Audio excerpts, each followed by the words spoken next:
Hey, what's up guys? It's Brandon, your credit coach, with another weekly tip. And this week I want to talk about why you should never cancel your credit cards. You had a credit card, you paid it off, balance is zero. Should you close it? But closing that credit card might drop your score. The fact that you paid it off should increase your credit score. But if you have other credit cards with balances and you close it, you remove that available credit limit, which increases your ratio. Meaning, if you have available credit and you have other credit cards that are maxed out, because you have that open available credit, the ratio versus credit limit to what's being used decreases. You have more available credit than what you're actually using. If you close that account, you lose that available credit. Now your ratio is going to increase, which will decrease your credit score.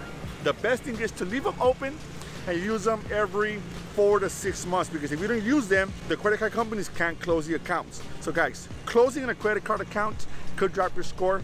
The best thing to do is to leave them open, use them every so often, but only use very, very little. I hope this week's tip was helpful, and I'll see you guys soon.